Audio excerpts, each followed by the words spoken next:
Yes, I have Maxime with me. Welcome, Maxime. You just finished your game in the draw. These days it's so difficult to win a game, to lose a game. Like, how can you explain what's happening? 5 draws, right, so far?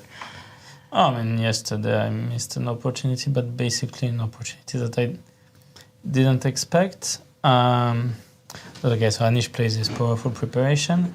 Then I understand that he missed first move, knight f5. But later on he was avoiding draws and, getting things very crazy. And basically what he told me after the game is that he missed one move after another. Yeah, maybe so you can show a little bit, use this one. No, it just at the critical moment. It went in a second because, I still didn't expect to have such an attack. So I thought if he takes on a6, I take on b2. And anyway, bishop d5 is my next move. I didn't see at all this idea with f5. But actually speaking about this game... I should have paused, but... It was crazy. But before that, it was a very good game. That's why, for me at least. How difficult it was to play this game for you? I mean, you had to find so many defensive moves, like this knight f5, the only move in the position. No, but the thing is, here I was pausing because rook c8 is the obvious move, but I was very scared of rook c5. And at the end, I thought, okay, let him either find or remember the move rook c5 and play rook c8. And unfortunately, he played f4 because he thought that it was part of his preparation. That's what happened, because he had f4 somewhere and he thought here it's good, he blundered knight f5. Yes. And for today, it's a bit shameful, but... Why? No, but basically it comes down... First of all, the consequences of moves were quite this interesting. Position. Yes. So, of course, move order. Jan just wanted me to think a bit more than I should, which he managed. But... So with the bishop on a7 instead of b6, I was thinking for so much time to try to figure out the difference between the bishop and b6. First of all, after bishop e3, which I wanted, I was not sure about bishop g4 already, knight d2 and castle. But of course, probably this is just good for me. So probably it's what I should have gone with. And also... Actually, what I spent a lot of time was knight d2, king e7, knight f3, bishop b7.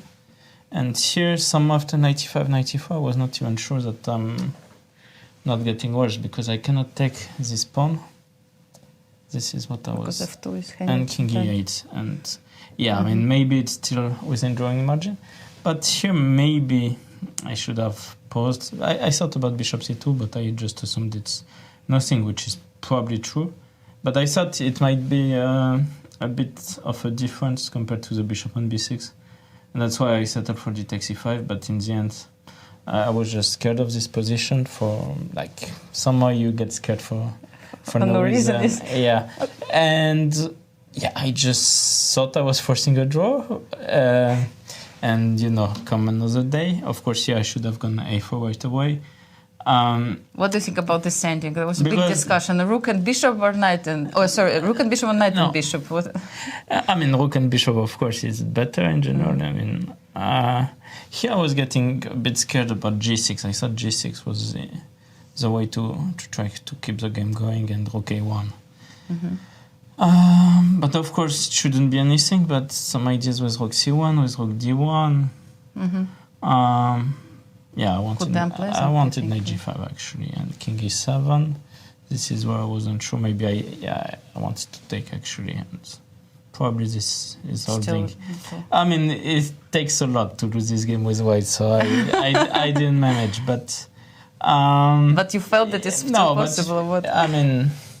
If I regret something, it's either to play bishop e3, because a4 I didn't feel like. First of all, there's b4, but I thought even castle, with the rook still on a8. So, it's just a miss on my part. Probably I checked this bishop a7 a long time ago, but it was just bishop b6 is such the automatic move. So Garry Kasparov was today in the studio, through Zoom call, and he said that this was the interesting consequences of moves which Nepo chose today. So he was maybe also puzzled with the difference where to move the bishop, yes. So maybe bishop e3 on move 9, maybe knight d2, because this is what I spend the most time on, so this position. Maybe here there's no need to panic like I did, because of course the bishop on a7 is very active, but my king is safer, so I shouldn't be worse. So yeah, I mean, this might have been the way to try to keep playing a bit, but yeah. And of course, yes. I mean, the thing is, you're playing Nepo, who is obviously in his prep, so you don't know how far. What's going on? So after a while, I just decided to play it safe, and well, made it a bit tricky for myself, but draw is okay. So you finished the day in the office today. What is the plan for tomorrow? You have a rest day finally. Yeah, no, it's good. I'll be looking to prepare a bit for my last 3 games. So, you know, although then I will get immediately a second free day after my game with Richard. So I'll have some time to prepare. I'll have some time to rest, of course, and maybe to enjoy some tennis, you know, in the forest park. You will play, you mean? I will. Try to find people to do so.